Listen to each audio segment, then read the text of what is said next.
Olá, está no ar mais um episódio do 3x4, podcast de política do Brasil de Fato. Estamos ao vivo em formato videocast para todo o país e você pode nos ouvir e também assistir às análises, as principais análises da agenda política do país, da conjuntura do que é feito na política nacional do Brasil. Eu sou Igor Carvalho, vou com vocês até às 4 horas da tarde. Aqui está o nosso lembrete. Nos siga nas redes sociais, no Instagram, no YouTube, no TikTok. Você pode acompanhar o 3x4 ao vivo em nossas redes sociais, ao vivo no YouTube, onde você pode deixar um recado, um comentário, uma pergunta, um conselho.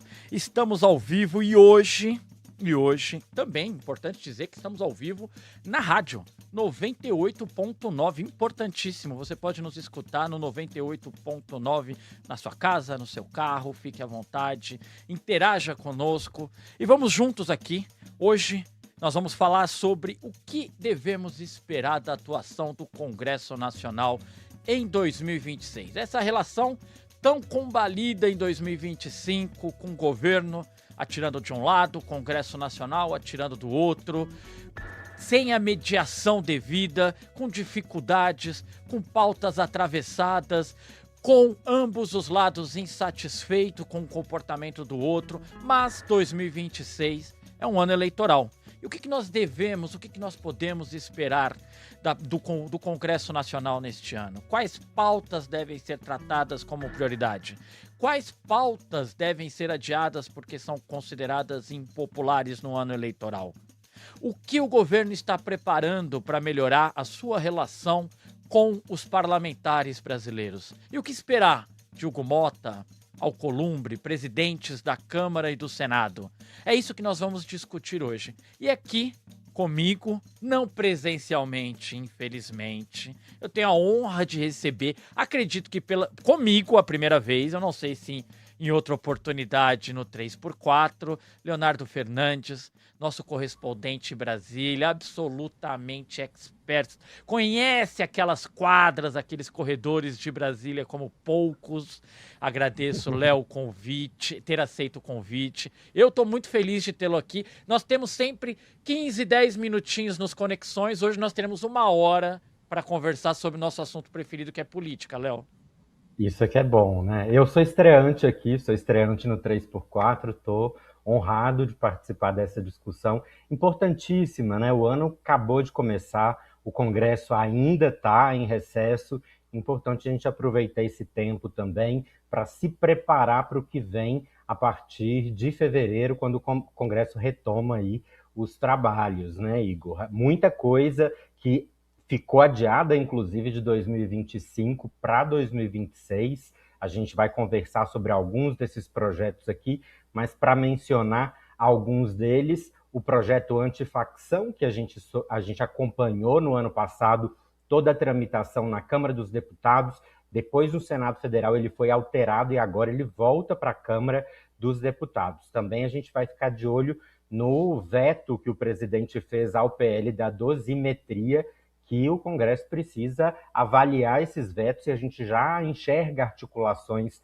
dos campos políticos aqui em Brasília. E, claro, toda a expectativa para a votação, apreciação e sabatina do indicado do presidente Lula para o Supremo Tribunal Federal, o Jorge Messias, que também ficou para a volta do recesso. É isso, Léo. E eu vou aproveitar e chamar aqui para essa conversa nosso amigo de alguns anos de Brasil de Fato, cientista político, Rudá Hit. Rudá, muito obrigado por aceitar mais uma vez nosso convite, estar aqui conosco, discutindo a agenda política do país. Ô, Léo, eu que agradeço. Boa tarde, é um prazer estar aqui com você e com o Léo. Espero que a gente bata uma bola aqui que esclareça um pouco mais a confusão que nós vamos ter esse ano, né? Ô, Rudá, eu quero abrir então, a falar em confusão. Eu acho que seria legal nós abrirmos a uma máxima, né, muito popular no Brasil, de que político não trabalha. Eu combato essa máxima, embora saibamos que isso é a realidade de boa parte ali do Congresso, mas eles trabalham muito. Acontece que no ano eleitoral essa máxima ela acaba prevalecendo, se não, pelo menos em Brasília, o que nós acabamos vendo é um esvaziamento do Congresso, das sessões. Eu vou dar um dado aqui, que é em 2024, eleições municipais, nós tivemos, durante os 45 dias das eleições, Rudá, nós tivemos apenas 9 sessões. Nos 45 dias de eleição, nós tivemos apenas 9 sessões na Câmara dos Deputados. Normalmente, no mesmo período, costuma-se ter 15 sessões, ou seja, quase pela metade. Houve uma queda quase pela metade. E aí eu te pergunto, Rudá, antes de entrarmos nos meandros políticos, nos bastidores das alianças, das trocas de favores, que faz parte desse jogo das eleições, eu te pergunto, Rudá, eticamente, tá? Como deveria funcionar um Congresso no ano eleitoral? É uma pergunta muito difícil de responder. Por quê? Porque eu só posso responder que teria que ser diferente se a legislação fosse diferente. Nós temos eleição de 2 em 2 anos no Brasil. Isso, e uma eleição está vinculada à outra, ou seja, eu elejo um prefeito porque ele vai ser meu cabo eleitoral quando eu tentar a reeleição para deputado federal, dali 2 anos. 2 anos depois, o prefeito vai fazer campanha para o deputado que levou emenda parlamentar. E aí, ele se elegendo, vem uma segunda etapa. Então, na verdade, governar mesmo, sem estar com muitas viagens, sem estar na base, somente 2 anos em 4. Ou seja, aquele interregno da eleição para deputado federal, o senador, né, governador, até a eleição para prefeito. Aí tem 1 ano. E depois a eleição do prefeito até a eleição para o deputado, mais 1 ano. 2 em 4. O restante, ele é obrigado a ir para a base. A legislação, senão não teríamos nem fundo parlamentar, fundo partidário, não teria nada disso. Ele tem que estar na base, e não teria emenda parlamentar. Então, com base na legislação que nós temos, nos institutos legais que nós temos, eu acho que não tem nada de antiético o deputado no segundo semestre, principalmente a partir de junho, quando as chapas são formadas e começam as convenções partidárias que vão definir os candidatos, né, ao parlamento e aos governos estaduais e à presidência da República. Nesse período, ele tem que estar na base. Assim, se ele não estiver na base, ele morre. Então, ele pode ser hiper certinho, o primeiro da fila a vida inteira, o primeiro da fila da sala de aula, dava maçã para o professor, para a professora, tal, certíssimo, tal, limpava a unha atrás da orelha, tal. Se ele fizer isso e não for para a base no segundo semestre de uma eleição, na sua eleição, ou numa eleição para prefeito, ele morre na praia. Ele não existe mais. Acabou. Então, é um pouco difícil falar do ponto de vista ético se a legislação brasileira define que o correto, o legal, é ele fazer isso, né? Aí fica muito difícil para mim alterar fazer uma crítica, né? Então, para mim, se a lei fosse outra, ou se as leis fossem outras, aí eu poderia te dizer, ele tem que estar no Congresso fazendo lei. É isso, e fiscalizando o governo federal. Interessante, viu, Rudá? De fato, me parece que... Mas que quem legisla a seu favor nesse caso, né? Ô Léo, me diz uma coisa, o que da tua experiência de cobertura em Brasília, como fica o ambiente? Como se comportam os parlamentares nesse período? Como fica Brasília? Um pouco mais vazia, um pouco mais movimentada? Da tua experiência, fala um pouquinho pra gente. Perfeito, Igor. Primeiro, cumprimentar o professor Rudá Hit. Um prazer estar aqui discutindo sobre esse assunto tão importante com alguém que é referência para nós na ciência política.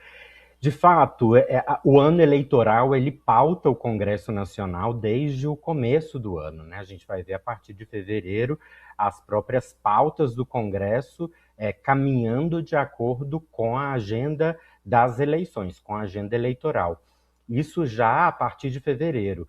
Um elemento que vai ser importante também nesse ano eleitoral, Igor, é o fato de que alguns ministros que são parlamentares vão precisar deixar os cargos de ministros e retornam ao Congresso. Vai ser interessante ver, por exemplo, Sônia Guajajara, ministra dos Povos Indígenas, Gleisi Hoffmann, que tem uma importância fundamental no núcleo político do Partido dos Trabalhadores, Marina Silva, ministra do Meio Ambiente, retomando os seus mandatos parlamentares no Congresso Nacional para disputar as eleições. O prazo de desincompatibilização do serviço público é em 6 de abril, portanto, já a partir do mês de abril, vamos ver a presença desses parlamentares ministros circulando pelo Congresso Nacional.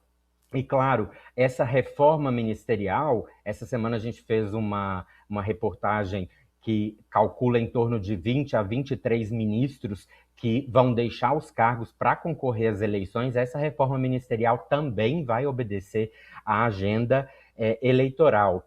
Então, o que a gente vai ver é uma mudança de perspectiva, inclusive de alguns setores que até o momento se mantiveram de alguma forma afastados do governo e se aproximando do governo, principalmente aqueles parlamentares do Nordeste, de áreas onde o presidente Lula tem bastante apoio e terá palanque forte nas eleições de 2026, esses parlamentares e esses grupos políticos acabarem se aproximando da base aliada do governo. Por outro lado, os partidos que estão construindo uma alternativa à direita para disputar as eleições, vamos ver também um discurso um pouco mais radicalizado. Inclusive, conversei com muita gente essa semana para ouvir justamente a opinião de analistas, de políticos também, sobre o ambiente da Câmara dos Deputados, e ouvi algo que eu achei bem interessante, o professor pode comentar aqui também com a gente, que é o fato as pesquisas vão dizer também como que vai se comportar, sobretudo, a direita histriônica, a extrema-direita bolsonarista no Congresso Nacional. Porque se o presidente Lula larga muito à frente nas pesquisas eleitorais, o que a gente pode ver é uma antecipação daquela campanha mais violenta, mais virulenta, que normalmente a gente vê no segundo turno eleitoral. E como você já disse, Igor, a partir de agosto, quando começa de fato a campanha, aí sim o Congresso Nacional vai ficar absolutamente esvaziado. É possível, inclusive, que se aprove ali alguma norma para que os parlamentares eles possam trabalhar à distância, votarem, inclusive, dos seus territórios para que possam estar ali fazendo suas campanhas eleitorais. Ou seja, toda a atividade do Congresso, a atividade importante do Congresso nesse 2026, a gente vai acompanhar até o meio do ano e depois definitivamente entram em campanha. Depois é o famoso quem fez, né, Léo? Quem fez, fez. E aí, falando em campanha, Rudá, nós temos, o PT passou, o governo Lula passou 3 anos, seus 3 primeiros anos, combatendo as emendas parlamentares, inclusive com alguns ministros como Padilha, quando estava à frente das relações institucionais, dizendo que o governo não podia ser refém do Congresso, o orçamento, a chave do cofre não poderia ficar com o Congresso, uma medida que já conversamos bastante aqui no 3x4, quem nos escuta assiduamente sabe disso, uma medida que ganhou força durante o governo de Michel Temer e que se aprofundou durante o governo de Jair Bolsonaro, que não tinha articulação política para lidar com o Congresso. Porém, após esse combate, inclusive com intervenção do STF, do Supremo Tribunal Federal, importante lembrar que o ministro Flávio Dino conduz investigações de parlamentares do PL, que devem ser julgados agora em março, que teriam desviado recursos das emendas parlamentares, mas, Rudá, fato é que, após 3 anos de briga com o Congresso por isso, o governo liberou no orçamento 61 bilhões de reais para emendas parlamentares, tenho aqui um detalhamento dela, sendo que impositivas 37,8 bilhões, e as individuais, essas são importantes, essa é o que vai direto para o bolso do deputado, 26,6 bilhões de reais. Rudá, te pergunto, há uma incoerência aí e devemos ver um Congresso menos combativo com o governo, ou seja, um Congresso no ano eleitoral caminhando mais com o governo? Bom, por partes. Primeiro que a gente chega às emendas parlamentares pelo Eduardo Cunha. E o Eduardo Cunha chega às emendas parlamentares porque o governo Lula aumentou o poder dos deputados federais. Esse pessoal que era do baixo clero chega à presidência, primeiro com o Severino Cavalcante, depois com o Eduardo Cunha, aí vem todos os seguidores do Eduardo Cunha, né? O Arthur Lira, o Hugo Mota, quer dizer, ele faz uma linhagem, né? Mas esse pessoal surgiu no governo Lula. Né? E por quê? Porque o Lula, desde o Lula 1, ele concentrou o orçamento de investimento, que é o que a emenda parlamentar fala. A emenda parlamentar não trata de dinheiro de custeio, de manutenção da máquina, energia, pagamento de salário, tal. Ele pega investimento. É coisa nova, contratação, obra, tal. O Lula retirou o recurso das prefeituras quando ele congela o IPI, que é uma das fontes, o Imposto de Produtos Industrializados, que é uma das fontes do FPM, que é o Fundo de Participação de Município. 65% dos municípios brasileiros dependem do FPM para viver. Quando o Lula corta, as prefeituras ficaram asfixiadas. E as prefeituras que ficaram mais asfixiadas são essas pequenas, que dependem do FPM. 65% dos 5.500 e poucos municípios do Brasil. A quem que elas recorreram para conseguir recurso dos programas do governo, que era a intenção do Lula? De fato. Eu era da Executiva Nacional do Fórum do Brasil do Orçamento, eu tive conversas com ministros, eles falaram, nós queremos nacionalizar programas sociais e de infraestrutura em todo o país. E eles conseguiram. Mas quem é que fazia a ponte do deputado daquela cidadezinha minúscula, que ninguém sabia que estava no mapa, com a Caixa Econômica Federal para acessar Minha Casa Minha Vida, ou o Ministério do Esporte para acessar o segundo tempo, praças esportivas e tudo mais, né? Ou patrulha mecanizada e tal. É do deputado federal.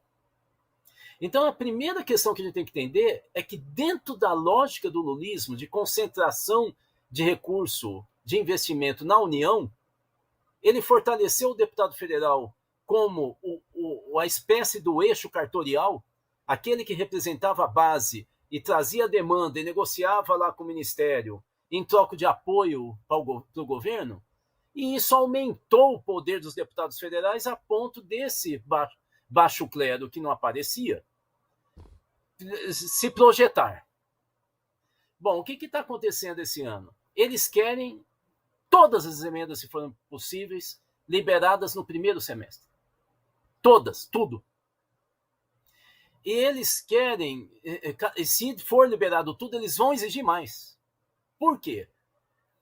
Em primeiro lugar, porque nós não estamos falando só deputado do baixo clero da direita, nós estamos falando da esquerda. Nós temos um monte de deputado do PT do baixo clero, que não aparece em nada. E que depois é indicado para o TCU, porque ele vota junto com... As histórias, se vocês quiserem, eu posso falar. Inclusive nomes. Eu vi isso, estudei isso, escrevi aqui em Minas. Né? Não existe essa história de emenda parlamentar e baixo clero funcionar só na direita. Ele já está instalado na República. A República Brasileira é uma república de deputados federais. Nem senador é tão importante. Então, o que é que eles vão fazer agora? Eu só estou querendo responder essa coisa da calmaria. Ela é relativa. Por quê? Porque para você aparecer no cipual de candidatos, você tem que fazer muito barulho. Um dos barulhos que nós vamos ouvir, possivelmente no dia 20 de fevereiro, quando não tem mais carnaval, até mais ou menos 20 de junho, vai ser sobre segurança pública. Ainda mais com troca de ministro. Por isso que o Lula tá avançando no Ministério da Segurança. É o que se chama em política de vacina.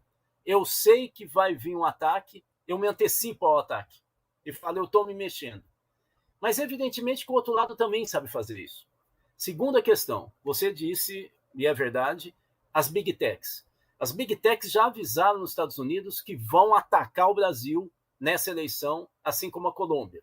São os 2 países que mais interessam a eles, porque tem eleição nesse período agora. Eles vão entrar com tudo. E uma das coisas que eles vão fazer é trabalhar com o que se chama de metapolítica.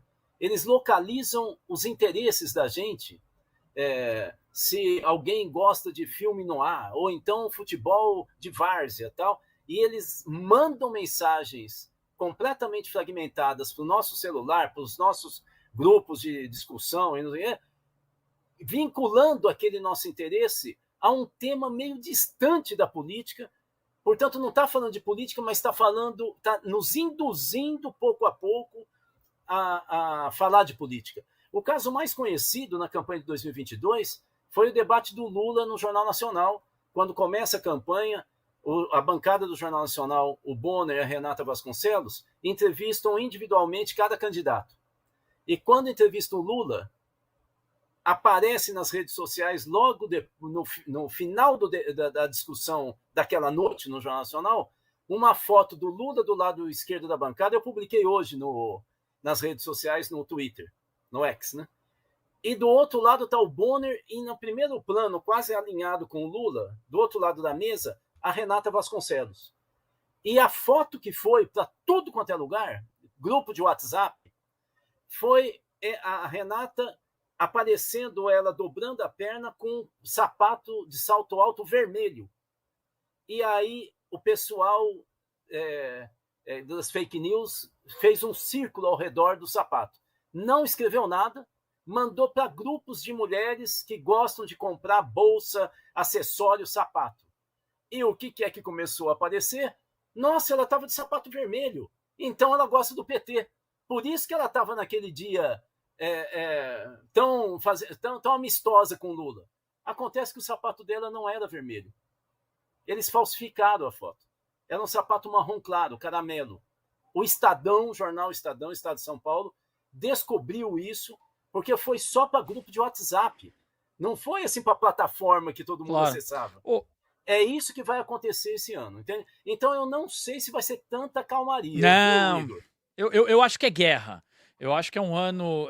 nós temos tido alertas sobre o uso de inteligência artificial nas eleições, e acredito que se intensificará, e se o TSE já teve um papel fundamental nas eleições de 2024, eu acredito que esse ano isso será necessário novamente. Agora, viu, Rudá, eu estava ouvindo você falar sobre as emendas, e é inefável que as emendas, elas cumprem um papel de um coronelismo eletrônico, um coronelismo moderno dentro dos territórios. A entrada indiscriminada desses recursos, a irrigação desse orçamento, essa fragmentação do planejamento nacional,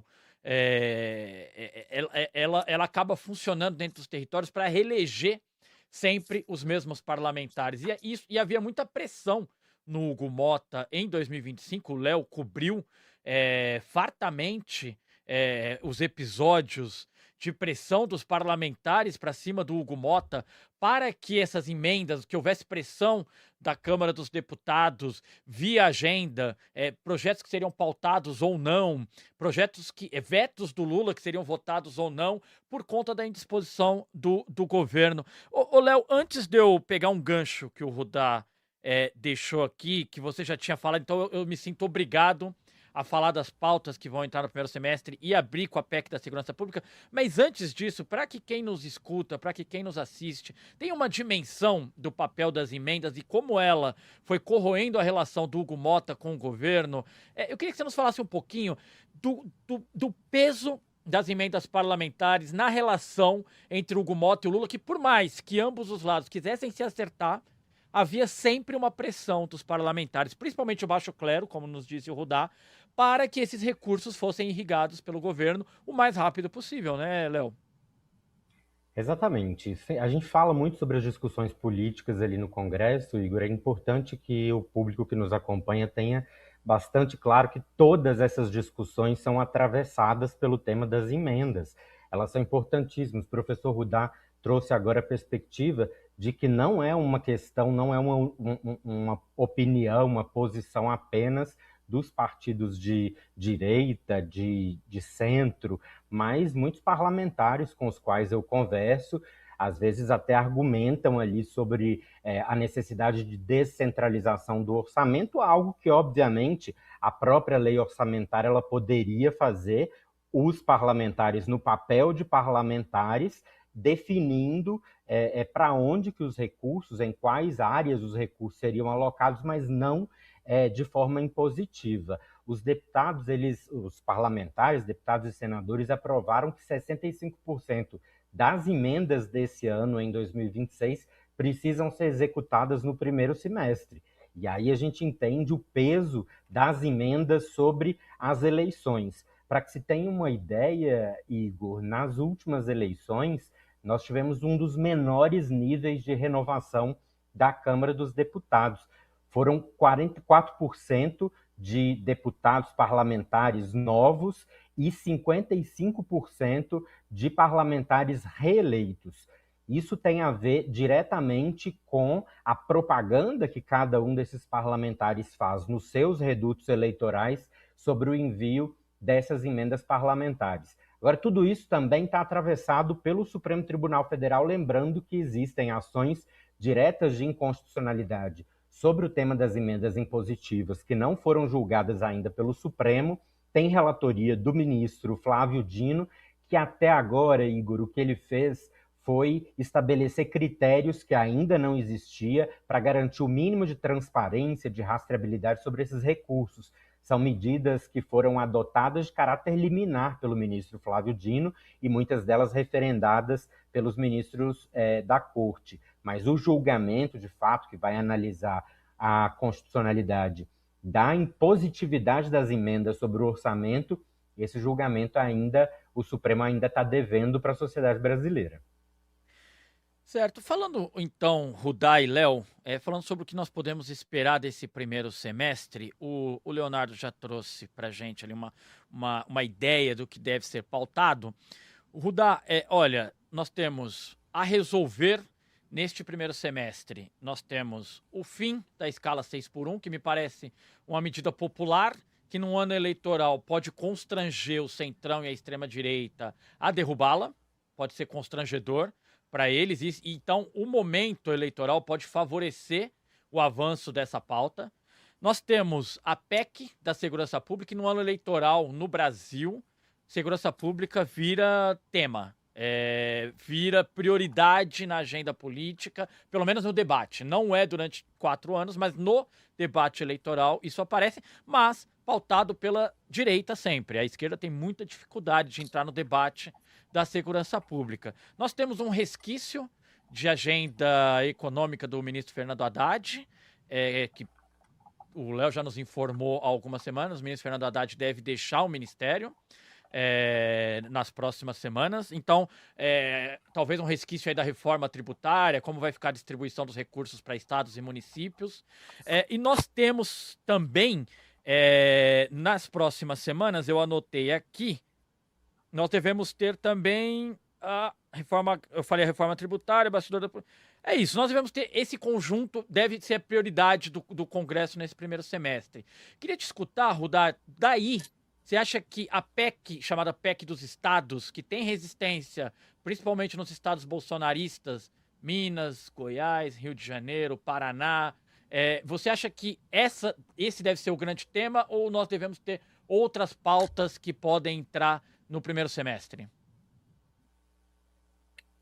Bom, o que está visível é isso. Ou seja, a pauta do 6x1 é a pauta do governo, é a pauta da esquerda. O Guilherme Boulos está lá para isso. Até o momento, ele não está tendo muito sucesso, está fazendo reuniões com a bolha, não consegue falar para fora, até aqui, mas é muito pouco tempo, né, de qualquer maneira. E a pauta da segurança é a pauta da direita, da extrema-direita, mas da direita. Essa é uma pauta perigosíssima por dois motivos. Um deles você já falou, a esquerda não sabe o que fazer com essa pauta. Não é, assim, não é que está se preparando, não sabe. E por que não sabe? É porque a esquerda ela se baseia nas questões de segurança, na história da esquerda, desde o século XIX, as questões de segurança se baseiam no controle do território. Então, tá desde a Comuna de Paris, lá em 1860. Então, o que tem que ficar claro é que o controle do território pelas milícias, eu não sei se vocês viram a pesquisa recente, a atualização da pesquisa desse ano, sobre o controle, o mapa do controle das facções e milícias na Grande Rio, quem controla mesmo a maior porção de território e população são as milícias, que é um braço que tem uma ligação com o Estado, né, através das PMs, né? Então, e prefeituras, né? Então, esse tema é um tema muito delicado para a esquerda e para o governo Lula. O máximo que o governo Lula vai fazer é criar um ministério que vocês sabem muito bem que não vai dar resposta até a eleição. Mas ele vai falar que está se mexendo, alguma pirotecnia e tal. Para a direita, para a extrema-direita é mais fácil, é pau. Ou seja, vão matar mesmo, vão entrar matando, arrebentando e vai ter efeito colateral. O filho da Dona Maria vai fazer o quê? O importante é que a maioria das Donas Marias não vai ter problema com o filho. Esse é o discurso da violência total. Entende? E aí a esquerda fica na parede porque vem o segundo problema. Além de não saber como lidar com essa pauta, nós vamos demorar para achar uma solução clara. Essa pauta une o centrão com a extrema-direita. Então, assim, é uma armadilha do ponto de vista do debate eleitoral. O governo não vai ficar na 6x1, ele vai ficar rico contra pobre. Evidentemente que alguma coisa da pauta econômica pode surgir, mas desde que ele tenha um impacto, falando, cara, não teve problema com o Trump? O que nós fizemos? Vendemos mais. Nunca teve tão pouco desemprego no Brasil. Vocês conhecem alguém da família que teve problema? A renda. Eu não falei, cerveja tudo bem, mas carne, eu vou falar para vocês quanto é que está. Então, assim, o governo tem uma pauta social e econômica recheada. O grande problema dessas pautas que você acabou de falar não é o Congresso em si. É como em ano eleitoral, com essas pautas, eu atinjo o coração do eleitor. Eu acho que... A imagem que ele faz do mundo, os valores dele, é aí que está... É uma corrida de dados e informações que começa a ter agora com os algoritmos, pesquisa qualitativa, grupo focal e tal, para saber como é que cada tema tem que ser abordado e quais são os grupos de eleitores que pensam diferente, que eu vou ter que abordar de maneira diferente. É isso. Claro. Acho que tem algo colocado para a gente aí, Rudai e Léo, na PEC da Segurança Pública, que essa disputa, essa tentativa do governo federal de entrar no comando das polícias, né? Então, de tirar dos estados o completo comando das polícias militares tem incomodado, porque obviamente tira dos estados a hegemonia do medo, né? Tira dos estados o controle dos dados, o controle da narrativa do medo, a imposição à classe trabalhadora, a imposição ao país de uma narrativa de que vivemos uma guerra constante e que aí você começa a trazer penduricalhos como o PL, antifacção, que eu estava tentando me recordar das pautas, o Léo falou bem, e lembrei que tem o PL da antifacção, o PL da dosimetria, vou falar com o Léo sobre isso daqui a pouco, e também a sabatina do Jorge Messias. Mas aí, Rudá, eu acho que o principal imbróglio é que o PL da Segurança Pública ele vai se tornar uma discussão ideológica no ano eleitoral. É isso. O que nós vamos ver, e aí é importante saber se a esquerda está preparada para isso. E a esquerda tem que se preparar para fazer esse debate. Só que fazer esse debate num país como o Brasil, onde segurança pública nunca foi debatido com qualidade, onde os vários setores sempre trataram como um tema menor, é difícil. E tirar, repito, tirar a hegemonia do medo, do controle dos dados, da narrativa da guerra constante, das mãos dos governadores, é algo que eles não vão querer no próximo período. Ô, Léo, deixa eu jogar essa conversa para você aí sobre...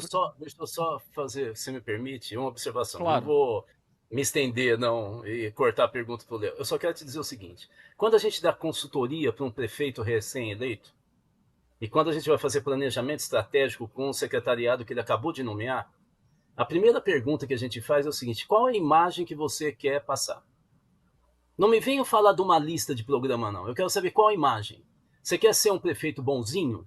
Um prefeito técnico? Um prefeito que resolve moradia? Qual é a imagem que você quer passar? E os prefeitos normalmente não sabem o que eles querem. É interessante que o Lula sempre soube. Agora eu quero te falar o seguinte, depois eu posso retomar, não vou me detalhar aqui. Qual a imagem que o governo quer passar com esses projetos de lei? O que ele quer passar? Vou te adiantar, nada. Ele não tem a menor ideia de que imagem que ele quer passar. Nós estamos perdidos, Igor. Nós não podemos entrar no debate de segurança que nós vamos ser destruídos. Tem que mudar de assunto no debate eleitoral. Justo, Ruda. Léo, Leonardo, como que tá em Brasília? Nós devemos ter agora, o PL da dosimetria foi vetado na sua integralidade pelo presidente Lula, no ato do 8 de janeiro, que você cobriu em Brasília para o Brasil de Fato.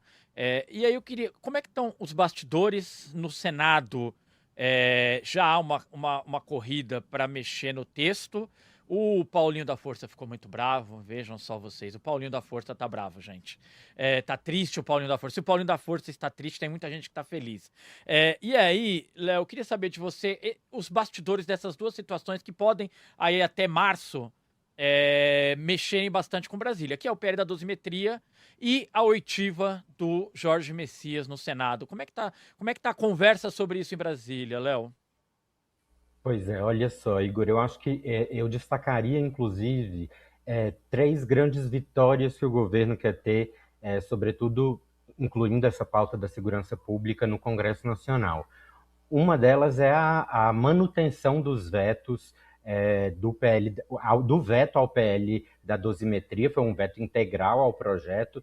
No dia do veto, inclusive, nós, jornalistas que estávamos ali no Palácio do Planalto, conversamos com o Randolfo Rodrigues, que é líder do governo. Ele falou, agora é trabalhar para manter o veto, e caso o veto seja derrubado, porque já existe uma articulação também da direita para derrubar o veto do presidente Lula, ganha mais força a necessidade de judicializar a questão, já que, inclusive, o veto do presidente Lula foi justificado pelo próprio entendimento do STF em relação à anistia a esses crimes.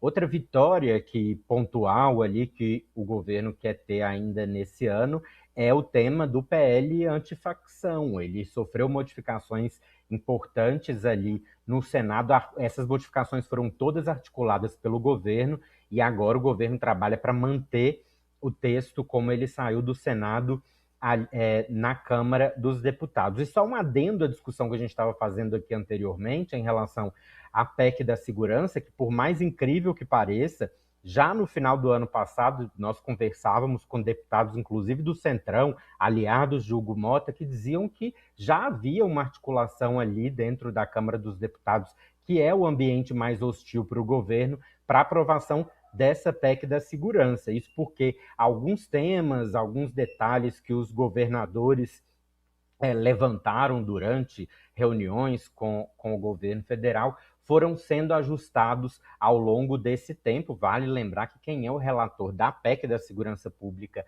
na Câmara dos Deputados é o Mendonça Filho, que foi ministro da Educação de Michel Temer e apoiou o governo de Jair Bolsonaro, ou seja, é um representante do Centrão que ficou com a pauta na mão, articulou com governadores, inclusive do centro político, para que esse projeto ele possa passar no Congresso Nacional. E a principal mensagem que o governo quer passar, principalmente com esse projeto da segurança pública, da PEC da segurança pública, é uma resposta aos governadores de direita que têm constantemente acusado o governo federal de ter lavado as mãos em relação à segurança pública, quando há uma divisão tácita da Constituição Federal em relação à competência da segurança pública ficar sob responsabilidade dos estados. E claro, Igor, você comentou agora a sabatina e a aprovação de Jorge Messias no Senado Federal. Não tem data ainda, como a gente sabe, o governo segurou a indicação formal, o comunicado que deveria enviar ao Senado Federal, segurou para enviar somente quando tem ali contabilizados os votos suficientes para a aprovação do nome de Jorge Messias para a vaga de Luiz Roberto Barroso. Isso deve acontecer já nos primeiros dias de fevereiro, o envio da mensagem e aí sim a marcação das datas da sabatina e da votação.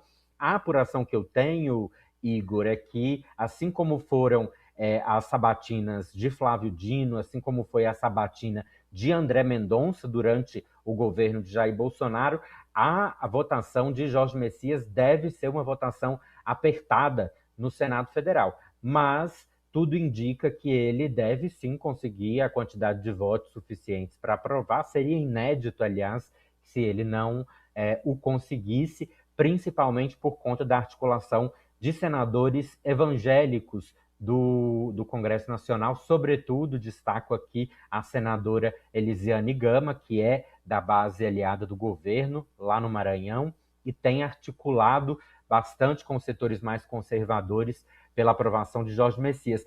Ele recebeu, Igor, meu querido, até os parabéns de Damares Alves, nada mais, nada menos que Damares Alves, pelo fato justamente de ser evangélico e ser uma determinação desses grupos religiosos que fazem vida ali no Congresso, ampliar também o seu poder para o judiciário.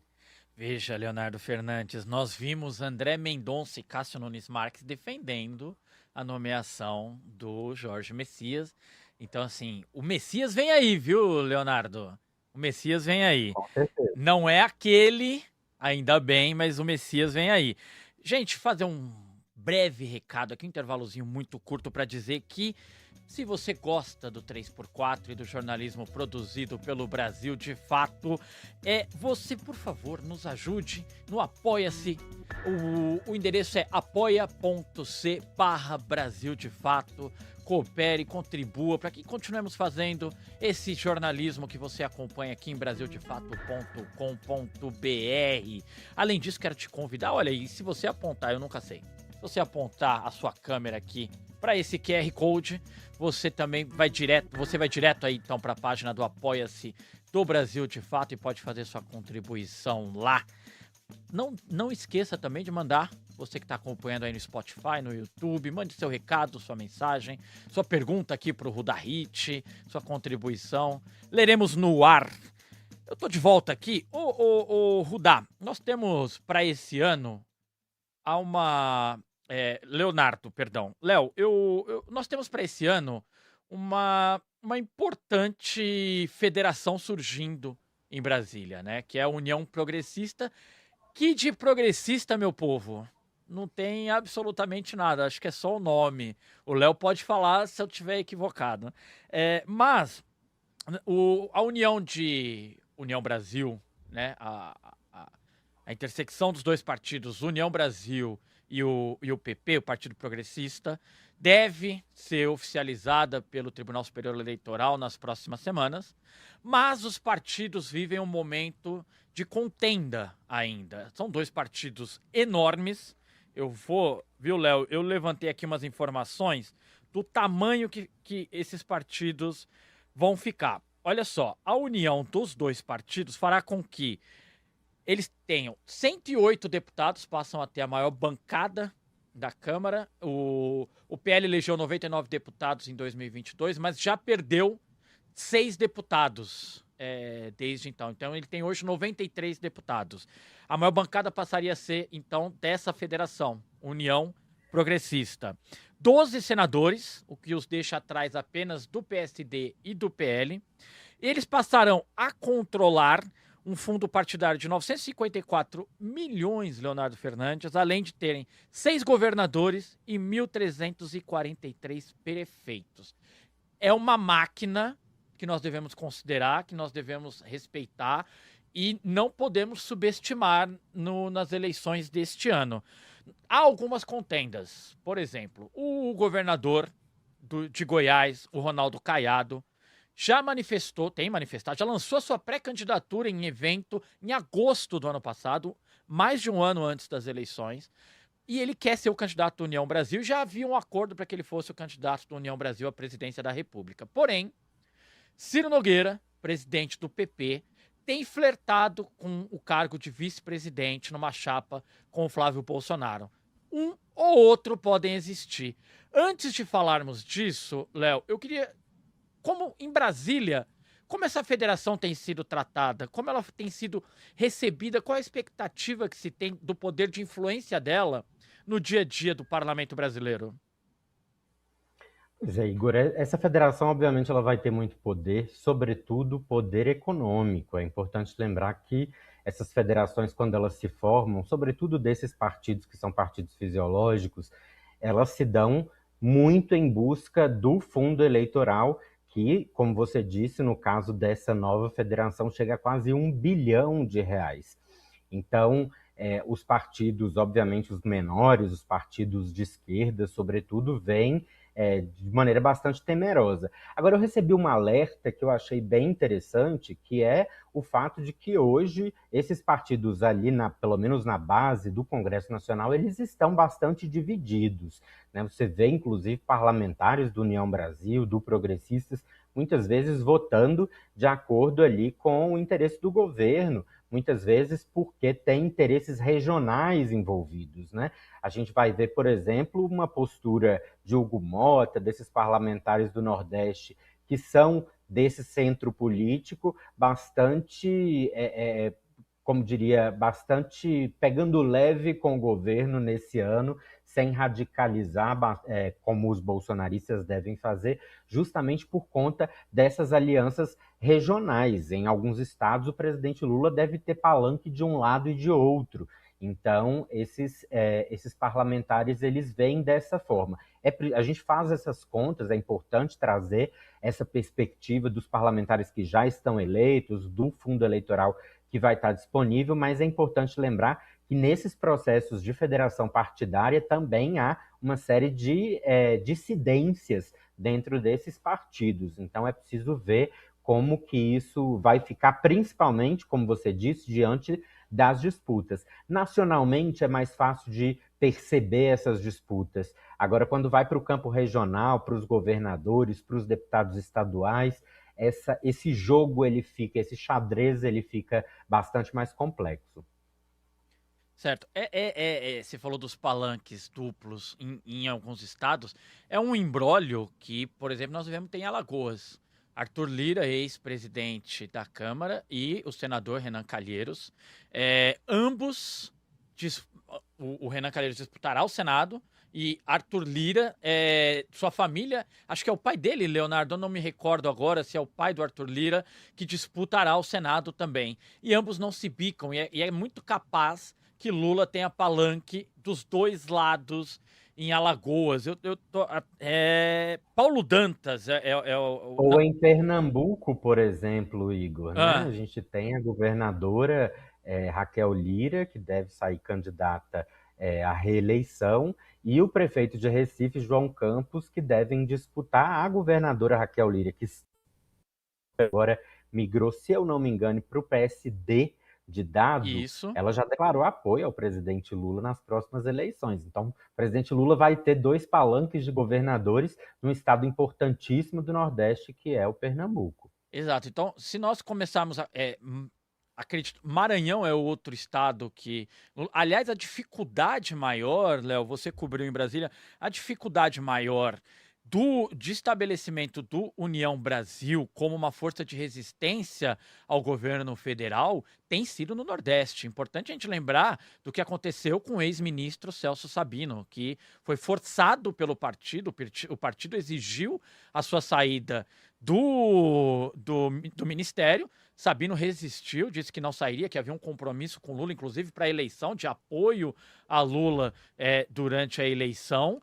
E não saiu. E o União Brasil está em vias de expulsá-lo do partido. O próprio Hugo Mota, na Paraíba, não consegue ser uma oposição a Lula e está aguardando do presidente Lula alguns acenos de que terá o apoio do petista na Paraíba para que possa, enfim, tomar suas decisões no ano eleitoral. Aliás, Léo, uma dúvida. O que você espera do Hugo Mota para esse ano?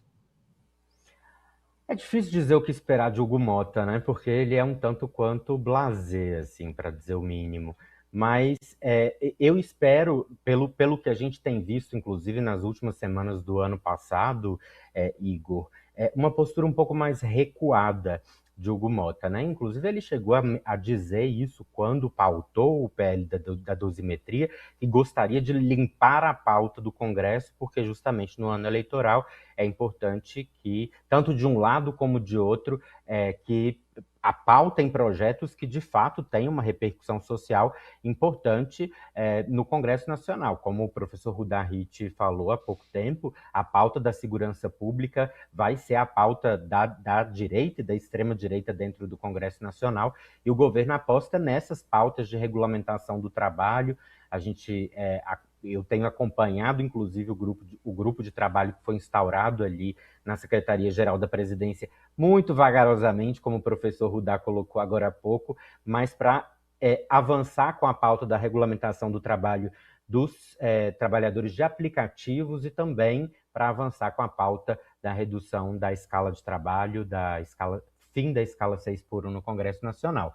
Acho que essas pautas elas vão ter abertura de um lado e de outro, e o Hugo Mota vai continuar fazendo essa balança de interesses, que a gente sabe, sempre pende para o lado da direita, mas é o que ele tenta fazer nesse jogo e nesse papel que ele cumpre ali no Congresso Nacional.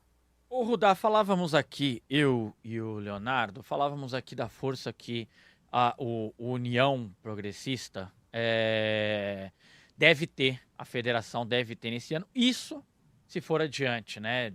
Alguns embrólios aí, inclusive disputa por... falei aqui, deixando claro para nossa audiência, o Rudá caiu rapidamente, então ele não pegou o gancho aqui da pergunta.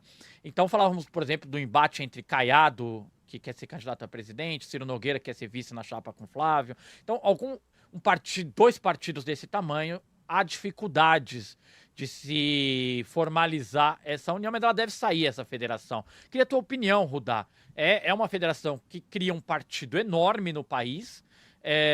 O impacto que isso pode ter na agenda política do país nesse ano, Rudá? Então, esse ano é um ano de eleição, né? Então não vejo que tenha impacto em agenda. A não ser no debate, como eu já disse aqui, da segurança pública, que é importante para eles. Mas eles não vão mexer muitos pauzinhos dentro do Congresso, né? Eles já têm o que eles querem, né? O que eu acho é que tem um partido do Centrão, né, que é um partido perigosíssimo e que deve sair mais uma vez vitorioso das eleições, que é o PSD do Kassab, que cá entre nós está conversando com Lula o tempo inteiro. Então ele tem uma imagem pública de que é um partido mais para o Bolsonaro, mas o Kassab todo mundo conhece, é um típico representante do Centrão, né? Assim, matuto, ele não se expõe muito, tá sempre com um pé numa canoa e outro pé na outra, tal, né? Eu acho que o PSD pode atropelar esses sonhos desse pessoal, que vai acabar tendo que negociar com ele. É a mesma coisa do Tarcísio, né? Vai ter que negociar. Por outro lado, tem alguns estados que a gente tem que estar olhando, porque aí essa federação e essas articulações do centrão mais à direita tem muito poder, que é Minas Gerais, que não está absolutamente nada certo do que pode ser aqui. E nesse momento, uma situação muitíssimo difícil para o governo federal, e para a direita e extrema-direita não está mal, e todas as regiões metropolitanas do Nordeste. Todas. Eu fiz um levantamento no final do ano passado dos partidos e dos vínculos dos partidos dos prefeitos, de todos os municípios das regiões metropolitanas das 9 capitais do Nordeste, e também os vínculos que eles têm com deputados e os partidos dos deputados. Eu fiquei muito impressionado, né? O PL e o União Brasil têm um poder gigantesco no Nordeste. Do centro-esquerda, o mais importante é o PSB, né? E principalmente no Ceará e em Pernambuco, obviamente, né? Em Recife e Fortaleza. Mas, assim, a direita e a extrema-direita, eles dominam as regiões metropolitanas. E aí, esse tipo de frente, de federação partidária que você acaba de anunciar, eles têm um poder de fogo imenso, com um obstáculo: o Lula. É O um Lula obstáculo. tem um... Diga. É um obstáculo considerável, viu, Rudá? É um obstáculo Exatamente. considerável. Você vê o que é o Brasil, é uma loucura, porque assim, você pega assim 10 cidades ao redor de Natal, é tudo PL, União Brasil, tudo. Mas próprio Natal, dirigida por uma prefeitura, um governo de direita, e você tem extremistas na região metropolitana de Natal. A hora que você vai ver a força do Lula, ele atropela todo mundo. Então, o que eu estou querendo dizer é que você precisa negociar. Certo. Né? A história do Hugo Mota na Paraíba é a mesma coisa. Ou seja, ele tem até peso. Não é que ele não seja nada. Né?